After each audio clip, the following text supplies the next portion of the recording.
Bonsoir à toutes et à tous. Merci d'être fidèles à notre rendez-vous du Café Mort les lundis et vendredis. Ce soir, vendredi, on va accueillir c'est la nouvelle année, alors j'ai souhaité les vœux de la part de l'équipe, des réalisateurs Philippe et Rémi et moi-même, ainsi que l'ensemble de l'équipe de Beurre FM qui vous souhaite une bonne heureuse année. Donc je le redis pour ceux qui n'avaient pas eu les vœux le 1er janvier.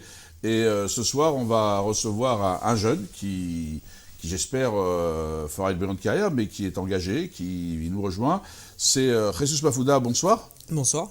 Alors, Jesus, comme tout le monde, alors qui êtes-vous? Vous êtes né où? C'est quoi votre histoire à vous? Alors, tout d'abord, merci pour l'invitation. Ça me touche que tu m'accueilles ici dans tes locaux. Je suis né en France, à Saint-Denis, dans le 93. En 90. Je suis le quatrième d'une fratrie de 6 enfants, 4 garçons et 2 filles. Actuellement, je travaille dans le milieu de la finance de marché chez Amundi, qui est le leader en asset management, c'est tout ce qui est gestion d'actifs. Je suis chef de projet pour un cabinet de consulting qui s'appelle Amfine, qui est éditeur de logiciels en informatique mais spécialisé dans le marché des finances. Et à côté de ça, je viens de créer mon association qui s'appelle France Avenir, association qu'on va parler ensemble, que je vais détailler en profondeur après, plus longuement, qui a 3 pôles et qui me tient à cœur. C'est l'aboutissement entre guillemets d'un rêve que j'ai depuis un long moment. Alors, avant d'arriver à tout ça, Jesus, donc c'est cette présentation, donc il faut y aller.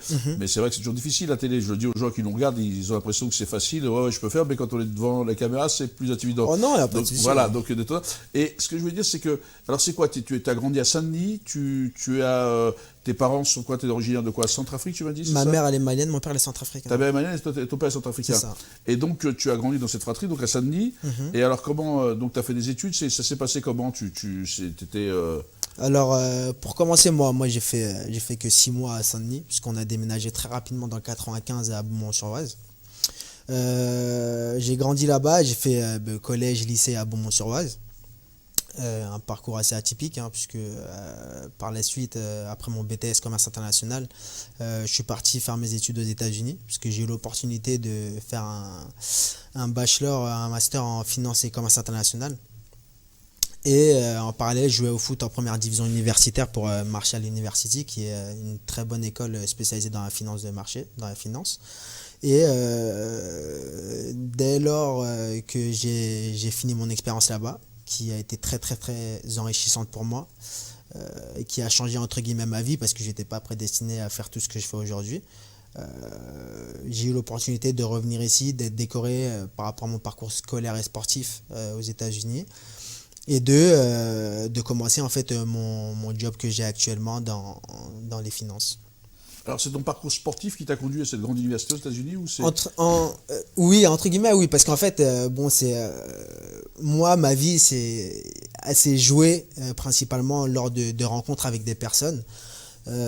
L'opportunité que j'ai eue en allant aux États-Unis, c'est suite en fait à une entrevue informelle avec un ami qui était joueur de foot à Saint-Olomone avec moi, qui s'appelle Mathieu Vatry, qui me parlait d'une agence sportive qui organisait en fait des showcases, des recrutements pour jeunes footballeurs qui étaient étudiants en parallèle pour aller faire les études aux États-Unis, parce qu'il faut savoir qu'aux États-Unis, pour devenir professionnel dans un sport, il faut passer par les universités, notamment les grandes universités là-bas.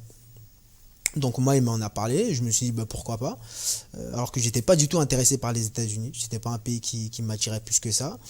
Et j'ai fait les démarches step by step. J'ai fait le showcase à Clairefontaine où il y avait plus de 100 joueurs qui venaient de toute la France pour passer les tests. Ça s'est bien passé, on était 8 après cette épreuve de foot à être retenus par au moins une université, à savoir qu'il y avait 10 universités 10 coachs des 10 meilleures universités aux États-Unis qui sont venus superviser les joueurs qui étaient là. Donc après, ils faisaient une proposition de contrat aux joueurs auxquels ils étaient intéressés. J'ai reçu 6 propositions de contrat. Et après tout ça, j'ai fait le choix de partir à Marshall University parce qu'il y avait la bonne balance, on va dire, le bon équilibre entre la réputation de l'école et le niveau footballistique de cette école-là. Donc je suis parti là-bas, j'avais 100% de bourse. L'école était à $42 000 l'année. Il me prenait tout en charge, j'avais un salaire aussi à côté. Et j'ai fait mon expérience là-bas qui a changé entre guillemets ma vie. Ouais.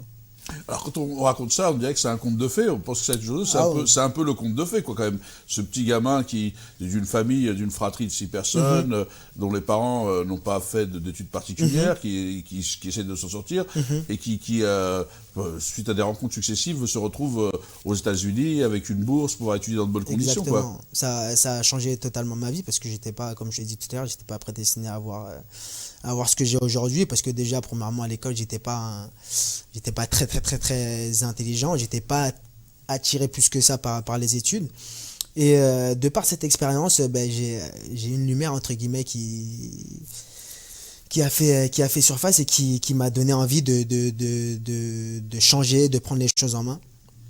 Et j'ai eu la chance de faire cette opportunité là parce que j'ai eu des propositions d'emploi qui ont fait qu'aujourd'hui, je peux travailler pour l'un des leaders dans le monde de la finance. Ouais. C'est une fierté pour moi aujourd'hui et pour mes parents. Oui, c'est vrai que vos parents doivent être fiers de vous quand même. Et la famille aussi, non? Oui, ils sont fiers parce que je suis quelqu'un qui sait ce qu'il veut dans la vie.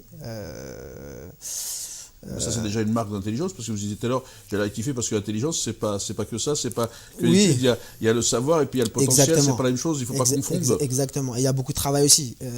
J'ai appris à travailler aux États-Unis. Là-bas, je faisais des nuits blanches pour finir mes devoirs, etc. Chose que je faisais jamais ici en France. Parce qu'il y a des objectifs, il y avait un cadre qui était défini, je savais pourquoi j'étais parti là-bas, et ça m'a donné en fait une certaine rigueur en termes de travail et en termes de discipline aussi, et c'est grâce à tout ça qu'aujourd'hui je peux m'épanouir professionnellement et dans ma vie tout simplement. Alors oui, vous êtes maintenant dans un grand groupe, un des leaders, vous avez un poste important à responsabilité, vous êtes quand même, on peut le dire, c'est pas... Mais du coup, je sais que... Et donc vous avez décidé aussi de vous engager, parce que de mettre à profit tout ça, pour vous engager en créant une association avec quelques copains, qui d'ailleurs sont dans les coulisses, qu'on salue, ouais, qui sont là. Donc parlez-nous de cette association alors. Donc comment elle s'appelle, elle a été créée quand, vous voulez faire quoi alors? Alors cette association-là... Depuis un bon moment, je me suis dit que à partir du moment où j'ai réussi à atteindre les objectifs professionnels que je me suis donné, il faut que je puisse partager ce que j'ai. Pourquoi? Parce que dans la vie, sans le partage, la vie n'a pas de goût, n'a pas de saveur. Et à partir de là, je me suis dit que dès que je vais avoir des ressources financières qui me permettront de pouvoir partager de la nourriture, de partager des vêtements avec les personnes qui sont dans le besoin, je vais commencer à m'investir dans le milieu associatif. Ça a commencé comment? Ça a commencé en faisant des distributions aux sans-abri, avec des amis de longue date, avec des personnes de mon réseau sur Facebook et sur les réseaux sociaux. Et de par ces actions-là, on m'a dit, mais pourquoi en fait tu crées pas une association qui mettrait à profit en fait tous ces services?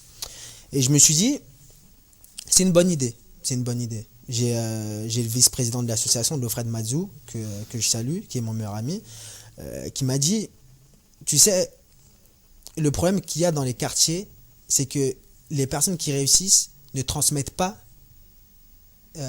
leur expérience. Et la transmission de la vie, c'est très important. À partir du moment où on ne transmet pas, on brise des chaînes, on brise des valeurs. Et on s'est dit, à partir de là, il faudrait que on crée un pôle. C'est le pôle leadership, il y a 3 pôles dans mon association, qui aurait pour but de faire intervenir des grands médecins, des grands avocats, des businessmen, des sportifs, des artistes, qui viendront exposer leur parcours professionnel et leur vécu à des jeunes, à des personnes qui seraient intéressées par tel ou tel intervenant, et qui donneront envie en fait aux jeunes de s'investir et d'être orientés professionnellement. Moi, mon association France Avenir a 3 pôles. Le pôle leadership que je viens de vous décrire, le pôle responsabilité sociale et collective qui aura 2 champs d'action. Un champ d'action à l'international. Ce champ d'action à l'international aura 2 missions. La première, lutter contre la faim dans le monde. Et la deuxième, aider les enfants qui sont atteints de maladies graves, notamment en Asie et en Afrique. Je vais vous expliquer comment après. Et le champ d'action qui sera sur le plan national, ça serait réinsérer les SDF professionnellement et dans la vie sociale de tous les jours. Il y a un troisième pôle qui est le pôle éducatif, qui aura pour but en fait de faire des grands forums de métiers partout en France, avec des entreprises qui viendront, qui exposeront les activités, leurs activités professionnelles, avec les différents métiers qui y sont incorporés, pour que les jeunes étudiants aient une vision plus précise, plus claire et plus globale sur certains métiers. Parce qu'au jour d'aujourd'hui, j'ai été amené à faire des conférences dans des écoles, etc. Et la plupart des jeunes ne savent pas ce qu'ils veulent faire plus tard. Et ça, c'est un gros problème. Lorsqu'on va à l'école, on dit « ouais, je vais faire BEP vente, je vais faire une seconde générale, etc. » mais sans savoir ce qu'ils veulent faire après. De par ces forums, on leur expliquera tel métier, comment y accéder, quels sont les avantages, les inconvénients, etc. Et les réorienter en fait professionnellement. Les orienter professionnellement. Et ça, c'est très important parce qu'à partir du moment où on sait où on veut aller, ben, les choses sont plus simples et c'est plus clair.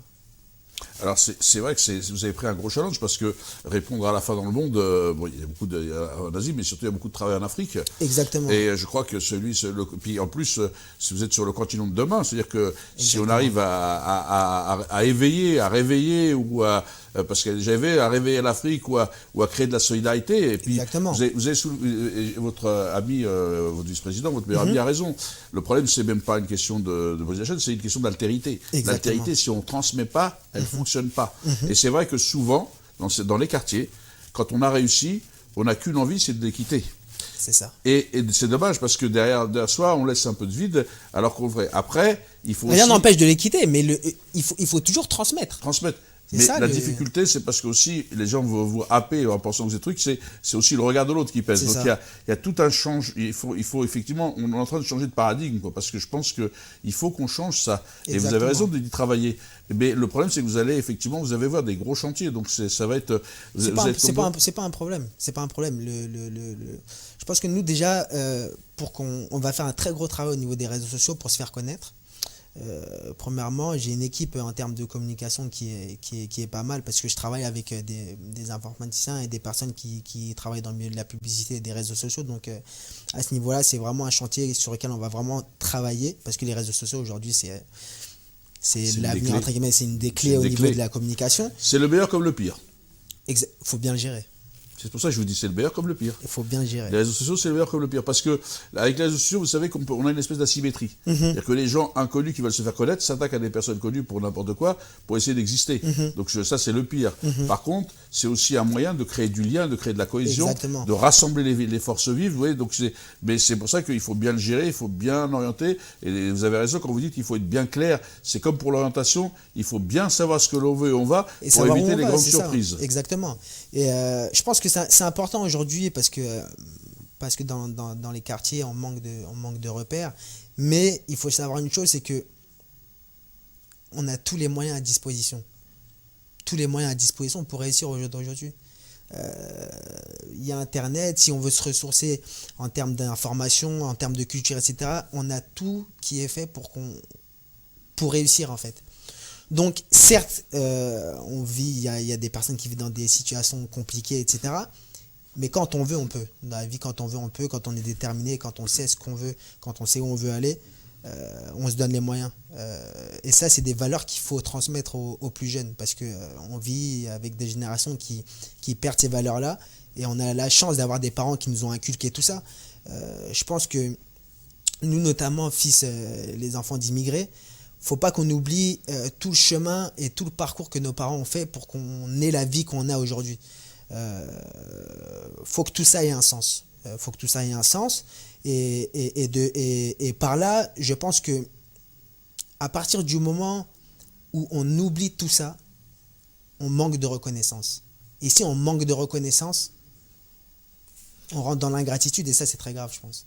Mais c'est important ce que vous dites parce que ce que je dis souvent à des gens, je dis quand on ne s'aime pas soi-même, on a du mal à se faire aimer des autres. Exactement. Et ce que vous dites par rapport à vos parents, qui ont fait ces sacrifices, c'est l'altérité, c'est la continuité. Et ce que vous faites, c'est de retour aussi pour que justement ce sacrifice ne soit pas vain et qu'il bénéficie aussi à d'autres.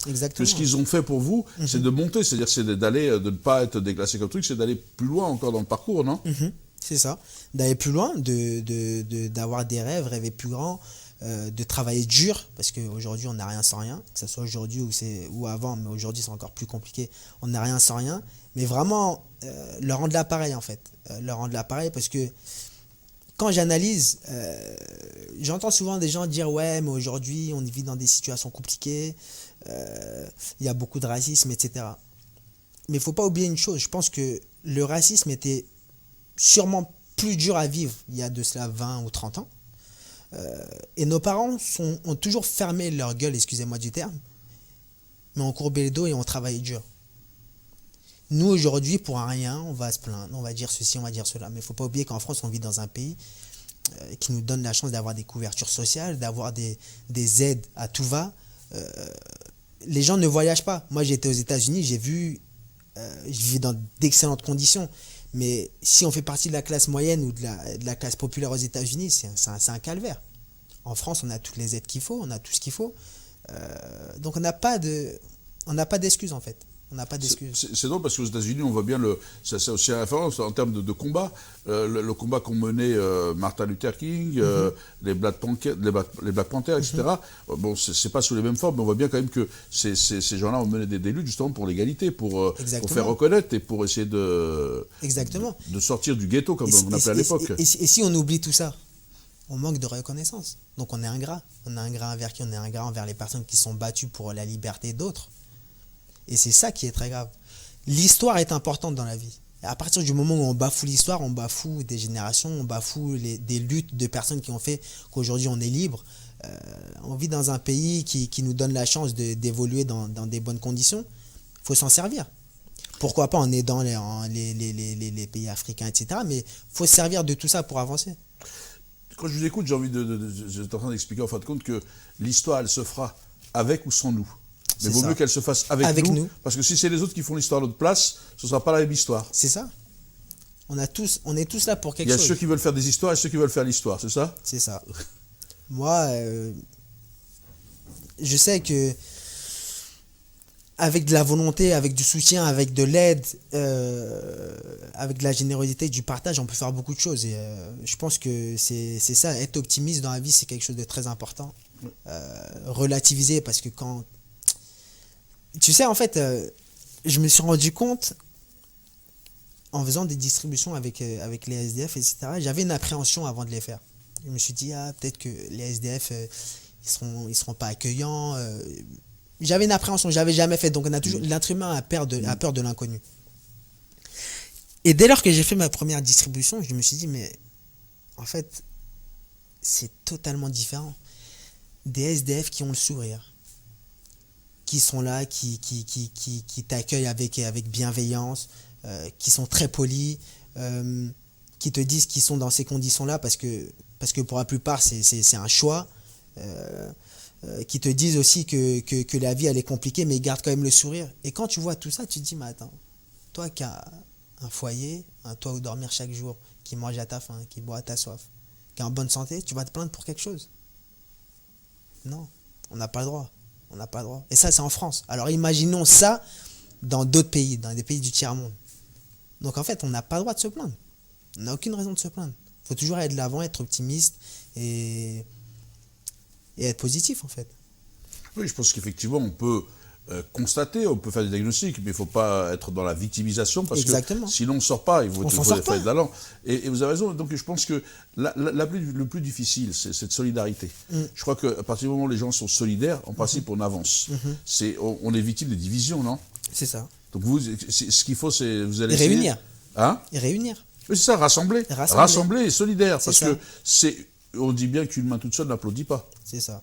C'est vrai. Donc c'est ce que vous allez essayer de faire, essayer de faire bout de neige. Donc, moi, de par cette association-là, je veux réunir, je veux rassembler, je veux aider, et je veux qu'il y ait une cohésion, une synergie entre des personnes qui viennent de différents horizons.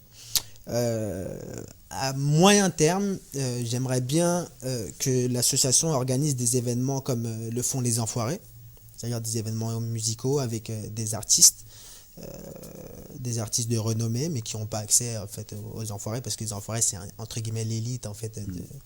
Mais ramener des artistes et faire de gros événements pour rassembler à travers des événements musicaux, pour faire plusieurs événements avec des artistes qui interviendront dans des écoles, etc. Mais vraiment, vraiment faire quelque chose de très très grand et d'ici 5 ans, faire l'une des plus grosses associations en France. Ouais.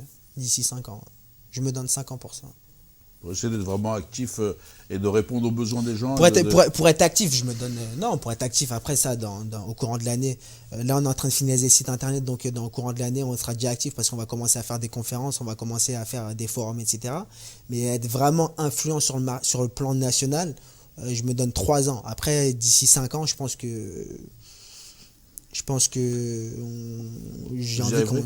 On fera le point, alors on se reverra pour faire le Si point. tu veux, avec grand plaisir. Avec grand plaisir, parce que je pense que c'est bien que des jeunes s'engagent. En plus, vous le faites dans une période où vous les rassemblez, dans une période aussi qui est difficile, où certains voudraient diviser, y compris en Afrique, ceux qui sont d'Afrique du Nord, ceux qui sont d'Afrique subsaharienne, de l'Afrique de l'Est, de l'Ouest. Il y a toujours cette question colonisatrice qui est restée, où on pense diviser pour mieux régner, et il y a toujours des gens qui tombent facilement dans la division, parce qu'ils ont l'impression qu'ils vont exister. Alors qu'aujourd'hui, c'est quand même un des vrais problèmes, la division. C'est ce qui fait beaucoup de déperditions en ligne, y compris quand si l'Afrique ne retrouve pas tous ses enfants pour l'aider, même si on a choisi de vivre dans un autre pays, d'être français, de construire des trucs, mais il y a toujours cet attachement. On a besoin effectivement d'être solidaire, non ? C'est ça, c'est très important.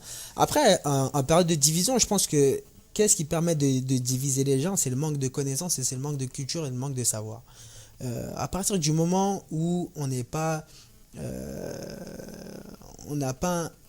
une culture et des connaissances qui sont assez approfondies et assez établies, je pense qu'on est facilement manipulable. On est facilement manipulable parce que on tombe, entre guillemets, dans les mains de personnes dangereuses et qui sont amenées à tout faire pour diviser les gens. À partir de là, c'est compliqué. Mais en allant à l'école, en lisant, en s'instruisant, ça nous permet de limiter ces risques de division. Ça nous permet de limiter ces risques de division parce que lorsqu'on regarde les grands dictateurs, etc., ils en profitent en faisant des... C'est comme des gourous parce qu'en fait, ils arrivent à attirer l'attention des gens, du peuple, des personnes qui ne sont pas, je ne vais pas dire pas instruites, parce que tu as des personnes qui sont instruites, mais le fait de ne pas avoir de connaissances sur certains sujets, eh ben, on peut être amené à se jeter dans la gueule du loup. Et ça, c'est le plus grand des pièges. C'est pour ça que je disais, moi j'ai eu un débat avec des gens qui m'envoient des fois, parce qu'il y a eu une période, là je vous disais, de photos, c'est pour ça que je vous en parle, où les gens m'envoyaient, comme je suis d'origine algérienne, en disant l'Algérie est devenue raciste, etc. Je lui dis, écoute, des racistes, il y en a partout. Il y en a partout. Mais l'Algérie n'est pas devenue raciste. Ou alors on redit l'histoire, ou l'Algérie qui le deviendrait, comme tu dis, c'est qu'il n'a pas la connaissance de son histoire.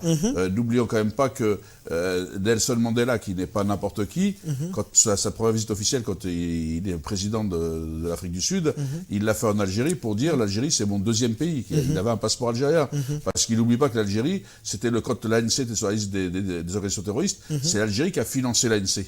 C'est l'Algérie qui a entraîné Mandela. C'est l'Algérie qui a délivré des passeports à tous les membres, comme elle l'a fait aussi pour les Black Panthers. Quand vous étiez persuadés aux États-Unis, ils sont du Alger. Là. Il ne faut pas oublier que, par exemple, Alger était la Mecque des révolutionnaires. On l'appelait la Mecque des révolutionnaires.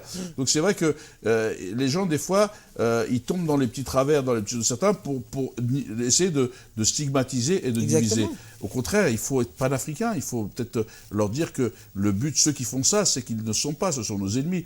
Mais c'est pas parce qu'ils sont maghrébins, noirs ou violets ou ceci. C'est parce qu'ils ont des valeurs qui sont contraires à nos principes de rassemblement et de solidarité, non ?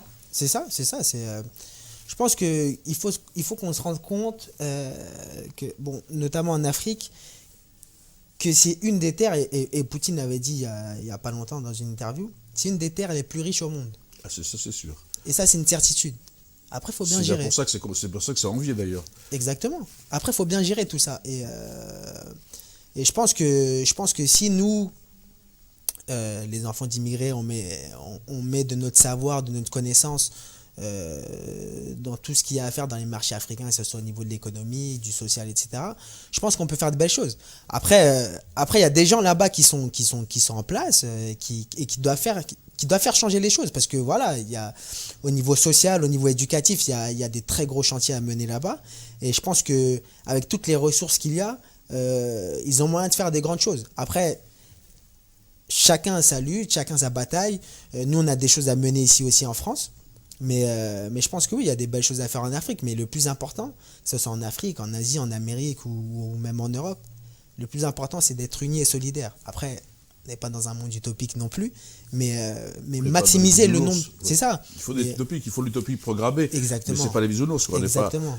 Mais moi, ce que je voudrais dire, parce que comme vous créez un réseau, moi, depuis toujours, mon rêve, comme tous les panafricains, c'est de fédérer cette diaspora, de créer des synergies. Ça ne veut pas dire qu'on ne fera que l'Afrique. Parce qu'on peut aider l'Asie, on peut aider, on n'est pas... Et quand je dis la diaspora, moi, je suis ouvert. C'est mobiliser toute la diaspora. Voilà, non, mais je dis parce que comme j'étais créé un mouvement, de mobiliser cette diaspora africaine pour aider au développement de l'Afrique. Et en même temps, on peut aider en Asie, on peut aider parce que quand on fait ça, c'est une culture. Après, on n'a plus qu'à élargir. Et quand je dis la diaspora, dans son ensemble, c'est-à-dire que c'est pas de mobiliser les Maliens pour aider le Mali, les Sénégalais pour le Sénégal ou les Algériens pour l'Algérie. C'est de mobiliser demain au Sénégal, d'envoyer des Algériens, des Marocains, des Tunisiens, des Tchadiens, parce qu'ils ont des compétences. Il y a une diversité. Voilà, mais parce que l'intérêt, c'est leur capacité à faire des choses et à la valeur ajoutée pour faire bouger le pays. Idem en Algérie et ailleurs. Je pense que c'est ça le panafricanisme, c'est que l'ensemble de ces enfants, l'Afrique peut s'appuyer sur l'ensemble de ses enfants. C'est un peu la sève qui fera pousser l'arbre ou qui va faire vivre l'arbre, non? C'est ça. Et en plus, c'est intéressant parce que dans la vie, il faut savoir ce qu'on peut faire et ce qu'on peut pas faire. Dans quoi on est bon, dans quoi on est moins bon. Comme je te disais, moi j'aime bien solliciter les gens lorsque je fais des distributions pour les sans-abri, etc. Et on m'avait contacté pour une distribution de vélos pour des enfants qui sont étudiants, qui sont collégiens, non, dans des écoles primaires au Maroc. Donc j'ai fait cette annonce-là.